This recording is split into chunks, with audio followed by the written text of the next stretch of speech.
Class 12th के सभी students इस चैनल को तुरंत सब्सक्राइब कर लें ताकि आगे आने वाली सभी वीडियोस की नोटिफिकेशन आपको मिल सकें। ये समाजशास्त्र कक्षा 12 का जो पहला अध्याय है भारतीय समाज, उसके बहुविकल्पीय प्रश्नों के बारे में चर्चा किया जा रहा है, जिसमें पहले बहुविकल्पीय और दूसरे बहुविकल्पीय प्रश्नों के बारे में विस्तारपूर्वक चर्चा कर लिया गया था। तीसरा बहुविकल्पीय प्रश्न यहाँ पर है, निम्न में से कौन समकालीन भारतीय समाज की विशेषताएं हैं। पहला है इसमें जीवन व्यवहार में परिवर्तन। तो क्या भारतीय समाज की विशेषता है कि जीवन व्यवहार में परिवर्तन हुआ है? तो पहला ऑप्शन है जीवन व्यवहार में परिवर्तन, दूसरा है भौतिकवादी जीवन, तीसरा है बदलता हुआ सामाजिक स्थिरीकरण। सबसे पहले आंसर ही बता दें कि ये तीन की तीनों ऑप्शन सही हैं, यानी कि जो इसमें चौथा ऑप्शन है सभी, उक्त सभी हो जाएगा। अब सभी के बारे में थोड़ा थोड़ा सा चर्चा कर लेते हैं कि जीवन व्यवहार में परिवर्तन का मतलब क्या होता है। जीवन मतलब जैसे लाइफ, और लाइफ में हर एक व्यक्ति का अपनी आदत होती है, उसकी व्यवहार होती है, बिहेवियर होता है, उसमें परिवर्तन होना।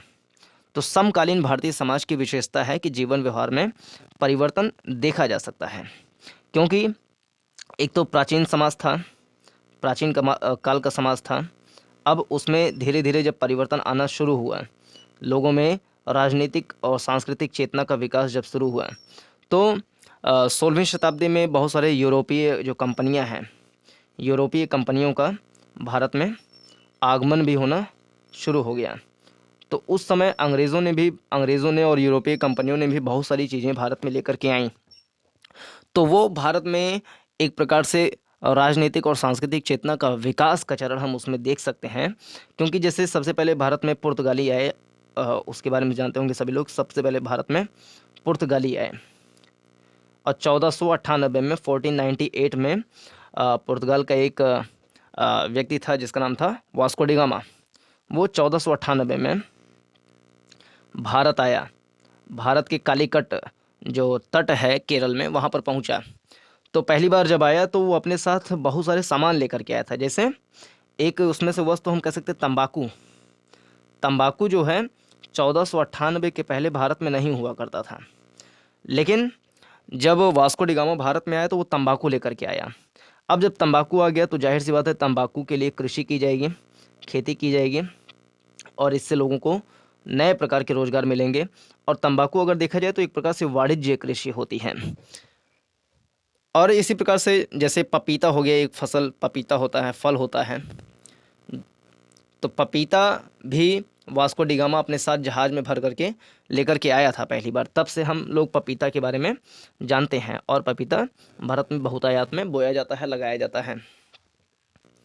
तो जब नई नई फसलें भारत में आई तो ये एक प्रकार से हम कह सकते हैं आर्थिक क्षेत्र में प्रगति की दो तक थी। उस समय जो यूरोपीय कंपनियों की अपनी नीतियाँ थीं, यूरोपीय कंपनियों की अपनी नीतियाँ थी, जैसे उस समय अल्बुकर्क था, या अल्फांसो डी अल्बुकर्क हो गए, या अल्मीडा हो गए। इस प्रकार से जो भी पुर्तगाल के गवर्नर जनरल हुआ करते थे, उनकी जो नीतियाँ हुआ करती थी वो भी भारतीय समाज को प्रभावित करती थी। उसके बाद जैसे डच आए, अगर हम पुर्तगाल की बात देखें तो मुख्य रूप से सबसे पहले तो पुर्तगाल आ गए, पुर्तगाली। उसके बाद हम कह सकते हैं कि डच आ गए। डच के बाद हम कह सकते हैं कि अंग्रेज़ आ गए। हम इसके लिए ब्रिटिश कह सकते हैं, ब्रिटिश आ गए भारत में। ब्रिटिश के बाद अगर बात करें तो हम कह सकते हैं कि भारत में डेनिश आ गए। डेनिश मतलब कि जो डेनमार्क में रहने वाले व्यक्ति हैं उनको डेनिश हम कह सकते हैं। डेनिश लोगों के बाद हम कह सकते हैं कि फ्रेंच लोग भारत में आ गए। तो ये फ्रेंच लोग भारत में आ गए। और जो सबसे पहले बताया कि डच लोग जो भारत में आए थे, जिनके लिए DUTCH वर्ड हम यूज़ कर सकते हैं। डच मतलब जो यूरोपीय देश में एक कंट्री है, नीदरलैंड। नीदरलैंड जो एक कंट्री है उसी को ही डच हम बोल सकते हैं। यानी कि वहाँ पर जो लोग रहते हैं उनको डच हम बोल सकते हैं। जैसे भारत में जो रहते हैं उनको भारतीय या इंग्लिश में इंडियंस बोल देते हैं, उसी प्रकार जो नीदरलैंड में रहते हैं उनको डच बोल सकते हैं। और नीदरलैंड को भी दूसरी शब्दों में हॉलैंड भी कुछ लोग बोल देते हैं। तो हॉलैंड जो नाम है वो दरअसल नीदरलैंड का ही नाम है। हॉलैंड बोलें या नीदरलैंड बोलें, तो हॉलैंड और नीदरलैंड में रहने वाले व्यक्ति को डच बोलते हैं। तो वो लोग भारत में आए। तो उनकी जो नीतियाँ रही थी, मुख्य रूप से जो आर्थिक नीतियाँ या राजनीतिक नीतियाँ रही थी, वो भारत में बहुत ज़्यादा परिवर्तन करने में और लोगों के व्यवहार परिवर्तन में अपनी महती भूमिका निभाए थे। और वो लोग अपने साथ भौतिक वस्तुएं भी लेकर के आए थे, अनेक प्रकार की, इसे कृषि वाली वस्तुएं बताए ही। लेकिन देखा जाए तो यूरोप में एक बहुत बड़ी क्रांति हुई थी जिसको हम बोल सकते हैं औद्योगिक क्रांति। तो औद्योगिक क्रांति जब यूरोप में हुई तो उससे भी जो श्रमिक वर्ग है, जो मालिक वर्ग है, उनका उत्थान हुआ। जब उनका उत्थान हुआ तो हम कह सकते हैं कि जो मार्क्सवाद है, मार्क्सवाद का विकास हुआ। मार्क्सवाद का विकास हुआ, हम कह सकते हैं कि समाजवाद का विकास हुआ। और एक हम कॉन्सेप्ट पढ़ते हैं जिसको हम कह सकते हैं कि पूंजीवाद का विकास हुआ। पूंजीवाद, जिसको हम इंग्लिश में कैपिटलिज्म बोल सकते हैं, पूंजीवाद का विकास हुआ।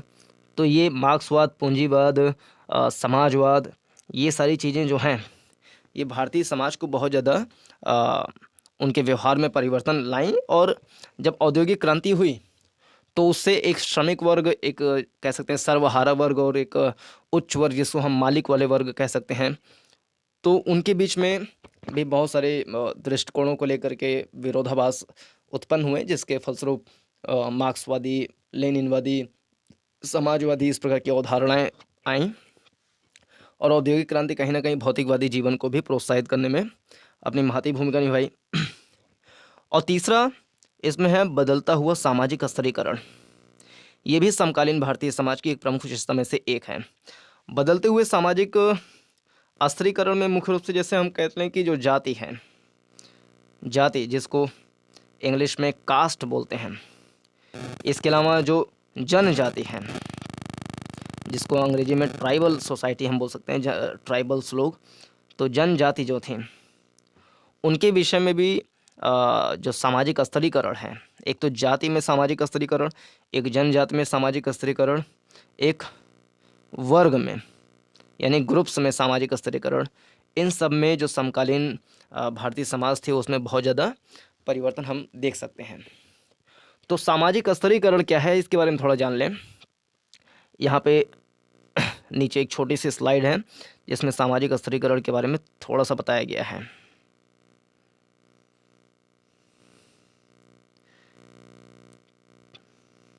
तो ये है सामाजिक स्तरीकरण। सामाजिक स्तरीकरण को इंग्लिश में सोशल स्ट्रेटिफिकेशन बोलते हैं। सामाजिक स्तरीकरण को इंग्लिश में सोशल स्ट्रेटिफिकेशन बोलते हैं। तो सामाजिक स्तरीकरण वह प्रक्रिया है जिसमें व्यक्तियों के समूहों को उनकी प्रतिष्ठा, संपत्ति और शक्ति की मात्रा के सापेक्ष पदानुक्रम में विभिन्न श्रेणियों में उच्च से निम्न रूप में स्तरीकृत किया जाता है। जैसे स्तरीकरण में देखें तो अस्तर एक वर्ड आ रहा है, अस्तर। इसको अगर हम इंग्लिश में देखें तो लेवल बोल सकते हैं, LEVEL, लेवल। लेवल मतलब क्या होता है, जैसे कि जब हम घर बनाते हैं तो उसमें भी लेवल हम देखते हैं कि छत का जो, मान लीजिए कि ये फ्रंट एलिवेशन है घर का, तो ये जो छत है ऊपर, तो इसमें भी लेवल देखते हैं कि लेवल इस तरीके से रहे कि ऐसे तिरछा लेवल रहे, ताकि अगर ऊपर से जब बारिश हो तो छत पे गिरे तो ये सीधे पाइप के माध्यम से नीचे आ जाए। तो लेवल बनाते हैं। लेवल जब होता है तो वो थोड़ा सा तिरछा होता है और इसका भी एक रेशियो होता है। इसी प्रकार से जब हम सीढ़ी बनाते हैं, घर में सीढ़ी बनाते हैं तो उसमें भी एक लेवल होता है, इस प्रकार से एक लेवल होता है तिरछा। तो ये जो लेवल होता है इसी को हम कह सकते हैं स्तर। तो जो जातियाँ होती हैं, जाति हो गई या जनजाति हो गई या वर्ग हो गए, उन सबको इस प्रकार के विभिन्न स्तरों में बांटा जाता है। और उसमें मुख्य रूप से क्या चीज़ देखा जाता है, जब इन जातियों, उपजातियों, जनजातियों को विभिन्न स्तरों में बांटा जाएगा तो उसमें मुख्य रूप से देखा क्या जाएगा। एक तो उनकी प्रतिष्ठा देखी जाएगी कि समाज में किसकी प्रतिष्ठा ज़्यादा है, किसकी संपत्ति ज़्यादा है, और शक्ति की मात्रा किसके पास ज़्यादा है। ये तीन चीज़, प्रतिष्ठा, संपत्ति और शक्ति की मात्रा, ये जिनके पास ज़्यादा रहेगी तो उनको सबसे ऊपर रखा जाएगा, उनको सबसे ऊपर रखा जाएगा। और जो जिसके पास कम होगा उसको उसके नीचे नीचे ऐसे रखा जाएगा। तो जो सबसे ऊपर है उसको उच्च मान लिया जाएगा, जो सबसे नीचे है उसको निम्न मान लिया जाएगा। इसको हम कह सकते हैं एक प्रकार से ऊपर से नीचे आता हुआ पदानुक्रम बोल सकते हैं, हायरार्की बोल सकते हैं इंग्लिश में, hierarchy from upward to downward. तो जो सबसे ऊपर होते थे उनको उच्च जाति से संबोधित करते थे, और जो सबसे नीचे होते थे उनको निम्न जाति से संबोधित करते थे। तो ये सामाजिक स्तरीकरण के बारे में मुख्य रूप से ये हम समझ सकते हैं कि उनकी शक्ति, प्रतिष्ठा और जो संपत्ति है उसके सापेक्ष पदानुक्रम में उनको विभिन्न श्रेणियों में ऊंचे से नीचे व्यवस्थित कर दिया जाता है। इसी को सामाजिक स्तरीकरण कहते हैं। वर्ग स्तरीकरण विश्वव्यापी है। जो इसमें वर्ग स्तरीकरण बताया गया है, एक तो जाति का वर्गीकरण कर सकते हैं, जाति का स्तरीकरण कर सकते हैं, एक वर्ग का स्तरीकरण कर सकते हैं, जिसमें जैसे एक होता है श्रमिक वर्ग, जैसे होता है श्रमिक वर्ग। तो श्रमिक वर्ग जब औद्योगिक क्रांति हुआ तो पूरे विश्व में श्रमिक वर्ग का जो पदानुक्रम है वो लगभग एक तरीके से व्यवस्थित माना जाता है। तो वर्ग स्तरीकरण विश्वव्यापी है और उसके उत्पन्न होने के अनेक कारण हैं, जैसे पूंजीपति और श्रमिक वर्ग औद्योगिकरण की देन है। तो यहाँ पे दो टर्मिनोलॉजी है, पूंजीपति और पूंजीपति जो है जिसके पास कैपिटल ज़्यादा है वो हमेशा ऊपर रहेगा, और श्रमिक वर्ग यानी कि जो लेबर है वो उसके नीचे में होगा। तो पूरे विश्व में लगभग यही देखा जाता है कि कैपिटलिज्म या जो कैपिटल वादी है, जो कैपिटल जिसके पास ज़्यादा है वो ऊपर रहता है और लेबर नीचे रहता है। तो पूरे विश्व में इस प्रकार का अधिक्रम देखा जा सकता है, और इसीलिए इन दोनों के बीच में संघर्ष भी होता रहता है। धन की विभिन्न अवस्था धनी, मध्यम और निर्धन वर्ग को जन्म देती हैं। तो तीन प्रकार की अवस्था हो सकती हैं अगर धन के हिसाब से देखा जाए।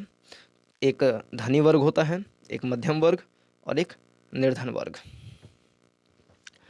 सामाजिक स्तरीकरण के बारे में थोड़ा सा और जान लें। जैसे कि सामाजिक स्तरीकरण जो होता है वो जैसे भौतिक, कोई चीज़ भौतिक है और प्रतीकात्मक रूप से अगर लाभ तक पहुंच किसी की ज़्यादा हो रही है तो उसको हम कह सकते हैं कि वो ऊंचे है और वो नीचे है। यानी कि अगर किसी को भौतिक रूप से यानी कि फिजिकल रूप से हम कह लें, या हिंदी में अगर बोलें तो भौतिक रूप से जिसके पास चीज़ें ज़्यादा हैं, भौतिक रूप से जैसे कि ऊपर बताया जिसके पास धन ज़्यादा है, जिसके पास संपत्ति ज़्यादा है, तो उसको पदानुक्रम में ऊपर रखा जाता है। स्तरीकरण को अगर सरल शब्दों में बोलें तो लोगों के विभिन्न समूहों के बीच की संरचनात्मक असमानताओं के रूप में परिभाषित किया जा सकता है। यानी स्तरीकरण मतलब यही है कि लोगों के बीच में कुछ ना कुछ असमानता जरूर उसमें मिलेगी। जैसे अगर जाति के आधार पर देखें तो उच्च वर्ग हो जाएगा, निम्न वर्ग हो जाएगा। श्रमिक औद्योगिक के हिसाब से देखें, उद्योगों के हिसाब से तो एक कैपिटल जिसके पास ज़्यादा है वो ऊपर हो जाएगा, जो लेबर है वो नीचे हो जाएगा। शक्ति के हिसाब से देखें तो जिसके पास धन संपदा शक्ति ज़्यादा होगी वो ऊपर हो जाएगा, जिसके पास कम होगी वो नीचे हो जाएगा। तो ये कहीं ना कहीं एक असमानता जो है, इनइक्वालिटी जो है उसको भी बढ़ाती है और विभिन्न प्रकार के आंदोलन होते हैं। तो इस वीडियो में ये जो पहला क्वेश्चन था इसमें हम कह सकते हैं कि 4 के चारों ऑप्शन सही हैं। चौथा क्वेश्चन इसमें है वसुधैव कुटुंबकम किस देश की अवधारणा है। तो दुनिया जानती है कि वसुधैव कुटुंबकम जो है वो भारत की अवधारणा है। एक श्लोक सुने होंगे, अयम निजः परो वेति गणना लघु चेतसाम उदार चरिता नाम तु वसुधैव कुटुंबकम। तो अयम निजः माने ये मेरा है, परो वेति ये तुम्हारा है। ऐसी जो गणना होती है ये लघु चित्त वालों की होती है, उदार चरित्र वालों के लिए पूरी दुनिया जो है वसुधैव की तरह होती है, वसुधा की तरह होती है, अपने घर की तरह होती है। तो ये वसुधैव कुटुंबकम की जो अवधारणा है ये इसको भारत के द्वारा दी गई है। और लॉकडाउन के समय में, कोरोना काल के समय में भी ये वसुधैव कुटुंबकम की नीति को भारत ने दिखाया है, क्योंकि बहुत सारे जो खाद्यान्न थे, जैसे कि हम कह लें कि जो अफ़गानिस्तान है, अफ़गानिस्तान को बहुत सारे खाद्यान्न भारत ने भिजवाए। इसी प्रकार से अन्य देशों को दवाइयाँ, जैसे कि HCQ एक दवाई होती है, इसके बारे में पता होगा, HCQ हाइड्रोक्सीक्लोरोक्विन, ये दवाइयाँ बहुत सारे देशों को भिजवाई गई। हालांकि HCQ जो था वो WHO के द्वारा प्रतिबंधित कर दिया गया था, इसलिए इसको भेजा नहीं जा रहा है इस समय। लेकिन शुरुआती समय में HCQ बहुत सारे देशों को भेजा गया। WHO जानते होंगे, इसको वर्ल्ड हेल्थ ऑर्गेनाइजेशन बोलते हैं, और ये पूरी दुनिया भर में जितने हेल्थ से रिलेटेड जो दिशा निर्देश होते हैं, गाइडलाइंस होते हैं, वो निकालती हैं। तो फिलहाल इस वीडियो में इतना ही। आगे के सभी प्रश्न आगे चर्चा करेंगे अगली वीडियोस में। उन सभी वीडियोस को पाने के लिए चैनल को सब्सक्राइब करें और अपने साथियों के साथ शेयर करें। नमस्कार, जय हिंद।